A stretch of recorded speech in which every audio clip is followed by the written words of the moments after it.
Commençons par le dossier qui monopolise l'attention de la majorité des quotidiens ce vendredi-là, le scandale de la société Softcare. Ah oui, l'affaire Softcare. 1300 kilos, c'est énorme. C'est massif. Et ce qui frappe immédiatement à la lecture de ces journaux, c'est la véritable guerre de communication qui se joue d'une rédaction à l'autre. Ouais, c'est flagrant. Par exemple, le quotidien affiche une manchette qui semble presque dictée par un ministère. Il titre « L'État lave Softcare ». Mhm.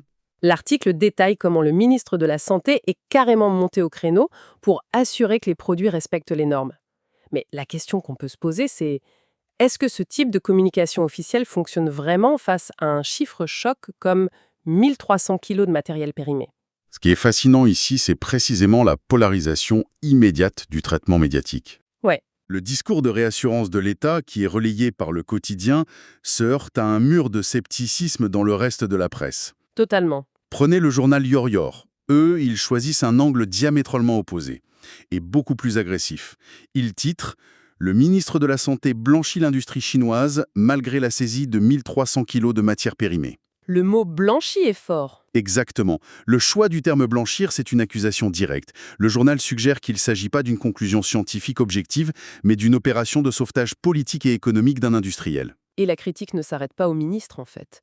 Ce qui est intéressant, c'est de voir comment les institutions elles-mêmes sont ciblées par la presse. Oui, les agences de l'État en prennent pour leur grade. Par exemple, Sud Quotidien déplace la focale. Il place carrément l'autorité de régulation, l'ARP, au banc des accusés. C'est ça. On reproche à cette agence sa gestion, ou plutôt son manque de transparence dans l'affaire. Donc on a une double crise. Une crise sanitaire et une crise institutionnelle. Voilà, une crise sanitaire potentielle, doublée d'une crise de confiance envers les organes de contrôle. Absolument. Et quand Rouémi Quotidien titre avec ironie « Affaire des couches périmées » chez Softcare, derrière le scandale « Circuler, il n'y a rien à voir », Ah oui, le fameux circulé. il pointe directement du doigt l'opacité perçue de l'appareil d'État. C'est la dynamique classique d'un scandale de santé publique.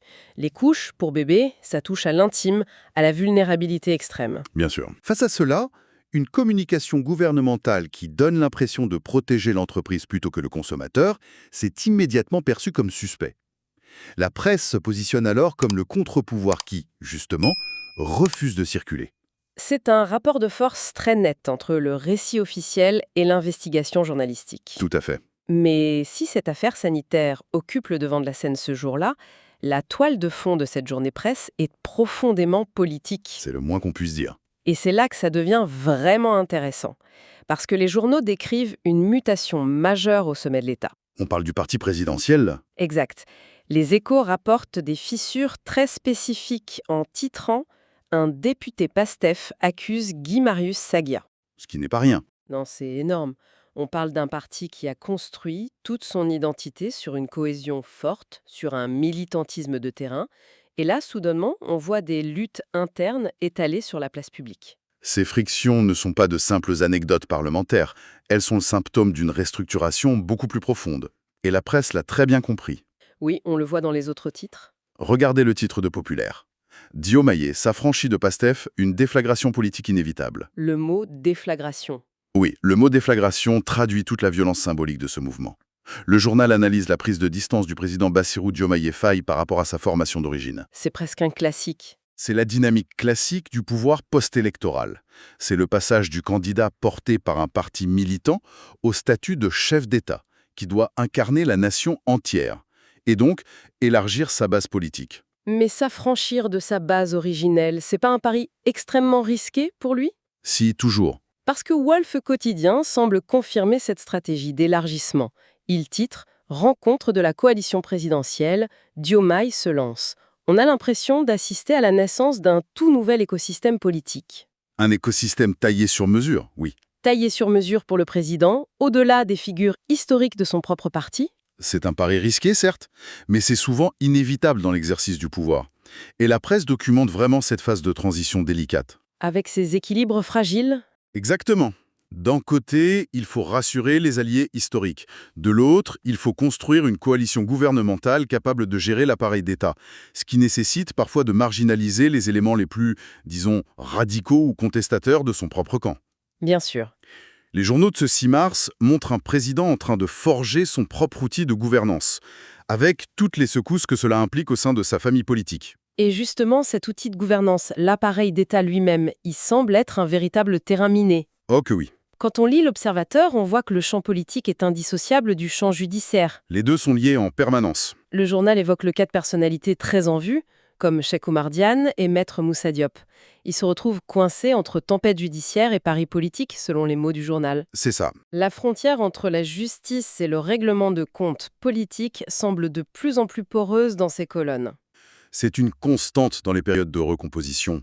Et l'opposition tente logiquement de capitaliser sur ce climat d'incertitude. Ils s'engouffrent dans la brèche. Exactement. Le Point souligne cette pression en rapportant que la formation politique de l'UNR de Massali interpelle directement le président. Ils justifient leur démarche au nom de l'intérêt national. L'intérêt national, le grand classique. C'est une rhétorique habituelle pour s'ériger en rempart moral face aux manœuvres du pouvoir. Mais cela témoigne d'un climat où la moindre décision est scrutée. Et immédiatement politisé. Et ce qui est frappant dans cette lecture, c'est que cette bataille politique ne se joue pas seulement dans les meetings ou sur les plateaux télé, elle se joue dans les rouages très techniques de l'administration, dans les coulisses de l'État. Voilà, la Z attire l'attention sur les, je cite, manœuvres tous azimuts autour de la Cour des comptes. Ce n'est pas anodin du tout. Ah non, la Cour des comptes, c'est le cœur du réacteur. C'est l'institution qui vérifie comment l'argent public est dépensé. Chercher à influencer ou à contrôler une telle institution, c'est un enjeu de pouvoir massif. Si on relie ça à la vue d'ensemble, on comprend que l'enjeu central de cette journée presse, c'est vraiment le contrôle de la machinerie étatique. La machine de l'État, oui. Le journal Enquête vient d'ailleurs compléter ce tableau avec un titre très évocateur, « Réationalisation des agences, un chantier inachevé ». Un vaste chantier. Réformer l'administration, supprimer ou fusionner des agences, ça signifie s'attaquer à des réseaux d'influence, À des postes budgétaires. à des clientèles politiques. C'est extrêmement complexe. C'est toucher à des acquis. C'est ça.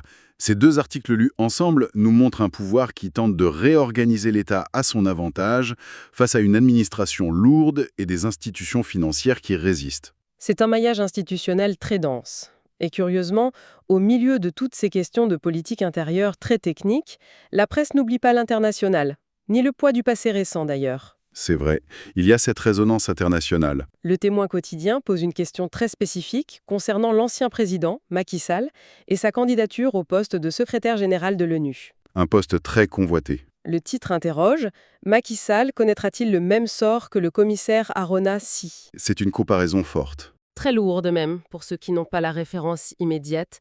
Arona Sy, c'est cet ancien responsable policier dont la candidature à des postes internationaux avait été plombée par son bilan lors des répressions de manifestations. Exactement. Cette comparaison tracée par Le Témoin est redoutable sur le plan éditorial. Elle ne laisse pas de place au doute. Elle suggère que les bilans nationaux, notamment en matière de gestion des crises et des libertés publiques, finissent toujours par rattraper les dirigeants sur la scène internationale. Le passé qui refait surface. La presse joue ici un vrai rôle de mémoire. Elle rappelle que la géopolitique n'efface pas l'histoire locale et que les fantômes politiques peuvent ressurgir au moment où l'on s'y attend le moins.